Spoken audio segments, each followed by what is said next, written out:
Everyone laughed about my husband's work wife until I found their hotel receipts. It was a running joke at every office party, every casual barbecue where Ben's colleagues from the tech firm showed up with their easy smiles and inside stories.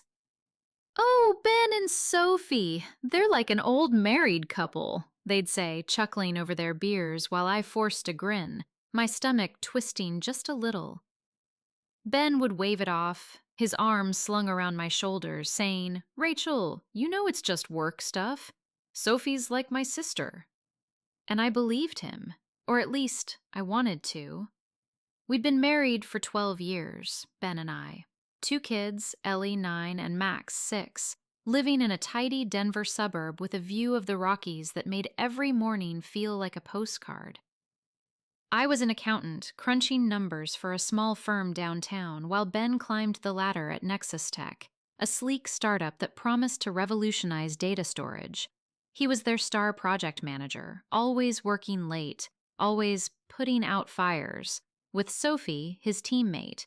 She was sharp, ambitious, with a laugh that carried across rooms and a knack for finishing Ben's sentences. I didn't love how close they were, but I trusted Ben. He came home to me every night, kissed the kids goodnight, mowed the lawn on Sundays. We were solid, weren't we? It was a Thursday in April when I found the receipts. Ben had borrowed my car for a client meeting because his was in the shop, and I was cleaning out the glove compartment looking for my spare sunglasses. A crumpled slip of paper fell out, folded like it was hiding something. I smoothed it open. A receipt from the Marriott downtown dated 3 weeks ago. One night, King Suite, $289. Another receipt, same hotel, 2 months prior. My heart thudded. Ben hadn't mentioned any overnight trips. Nexus Tech's clients were mostly local, and if he'd traveled, he'd have told me. I checked the dates again. Both were nights he'd said he was working late, crashing at the office to meet deadlines. I sat in the driver's seat, the receipts trembling in my hand. My first thought was Sophie. It had to be her.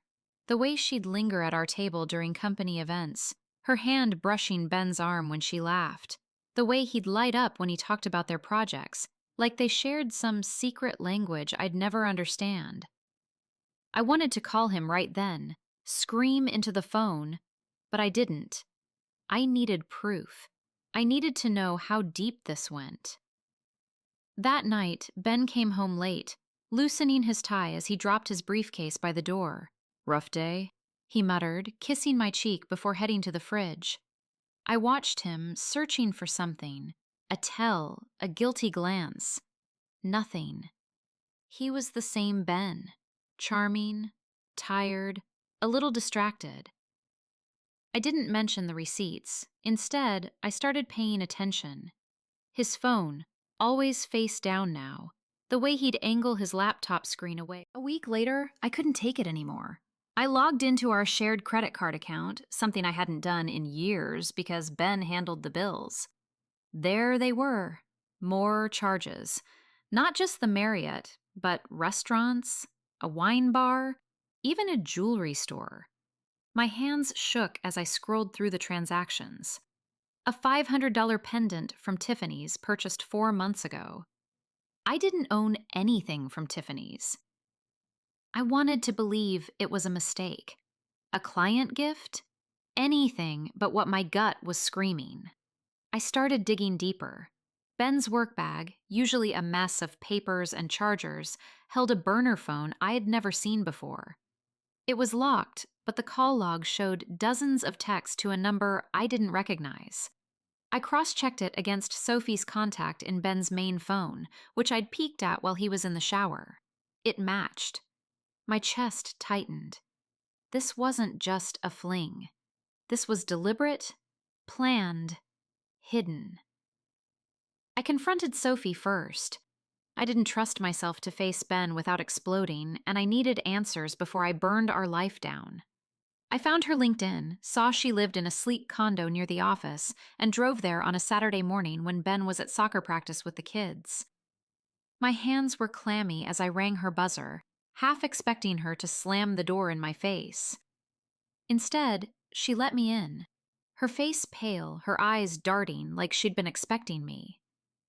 "Rachel?" she said, her voice low.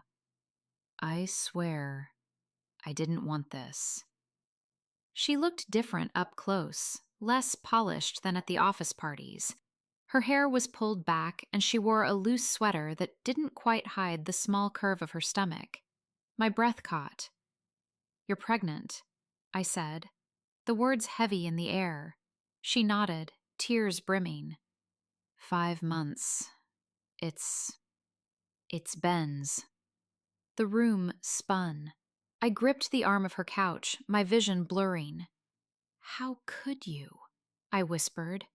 "You knew he was married.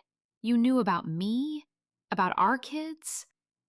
"It wasn't like that," she said, her voice breaking.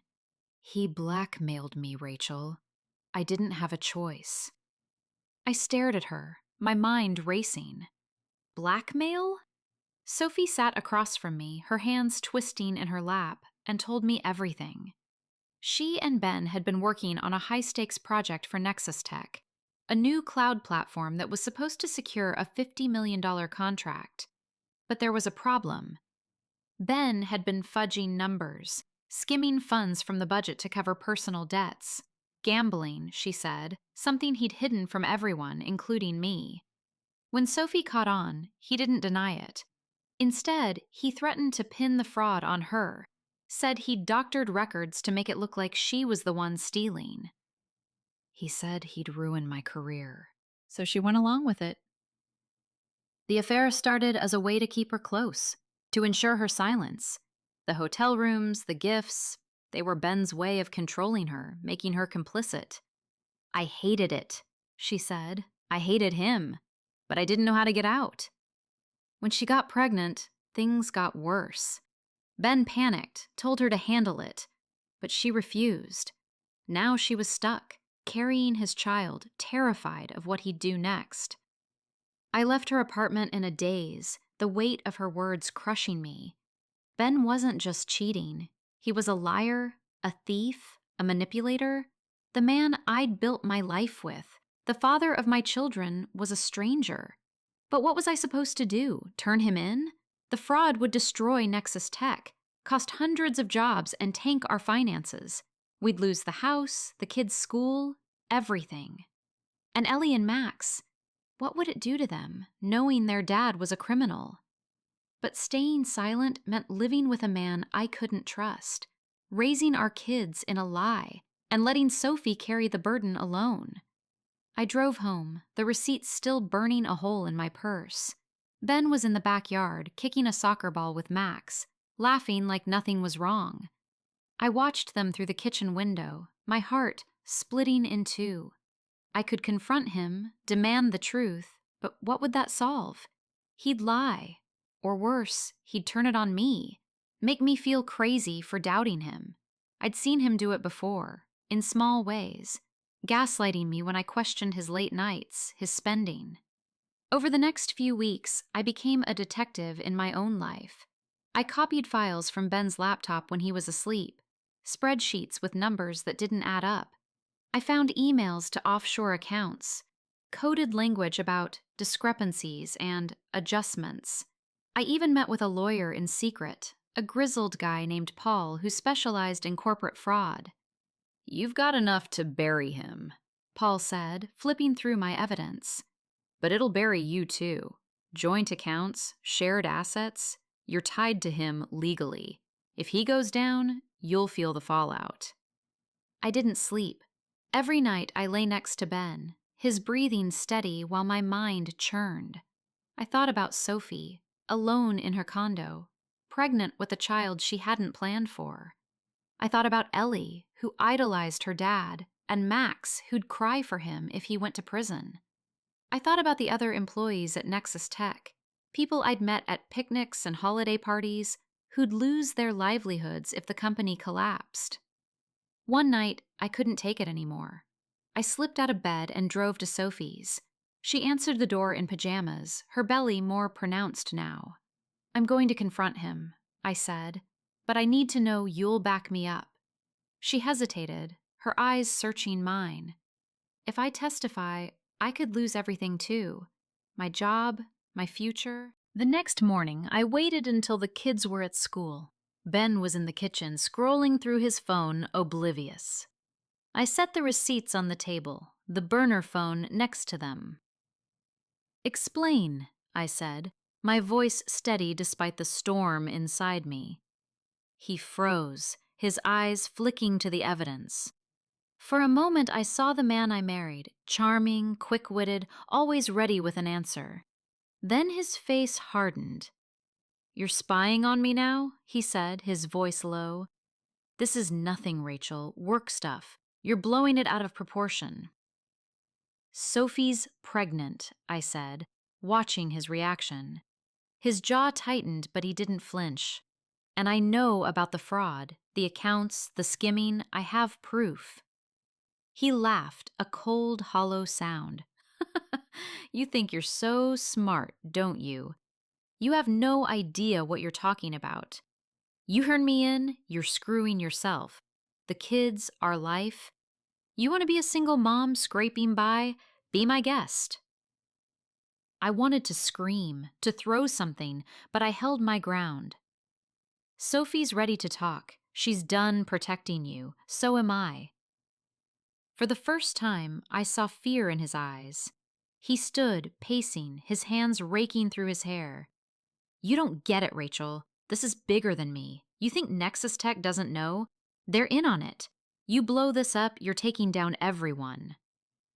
I didn't know if he was bluffing, but it didn't matter. I was done living in his shadow, done pretending we were a happy family while he lied and cheated and stole. I called Paul that afternoon, handed over everything: spreadsheets, emails, receipts. Sophie agreed to meet with him too, her own evidence corroborating mine. The fallout was brutal. Nexus Tech's board launched an investigation, and Ben was arrested within weeks. The news hit like a bomb. Headlines about fraud, embezzlement, a company teetering on collapse. Ellie and Max didn't understand why their dad wasn't home, why I was crying in the bathroom at night. I told them he was working away for a while, hating myself for the lie, but knowing the truth would break them. Sophie lost her job, but she found a new one in Boulder, far from the wreckage of Nexus Tech. She kept the baby, a girl she named Lily. I visited her once after the trial started. We didn't talk about Ben. Instead, we talked about her plans, her hopes for her daughter. It felt like the first honest conversation we'd ever had. Ben's trial dragged on for months. The kids and I moved to a smaller house, one we could afford on my salary. I sold the SUV, the one where I'd found the receipts that unraveled everything. Ellie started asking harder questions, and I answered as best I could without shattering her world. Max just wanted his dad back. I didn't know how to tell him that the man he loved wasn't coming home. I don't know if I made the right choice. Some days I think I should have stayed quiet, kept the family intact for the kids' sake. Others I feel free, like I finally stepped out of a cage I didn't know I was in. The truth didn't fix everything. It broke a lot, but it gave me back my voice. And maybe, one day, it'll give Ellie and Max a chance to know who their mother really is.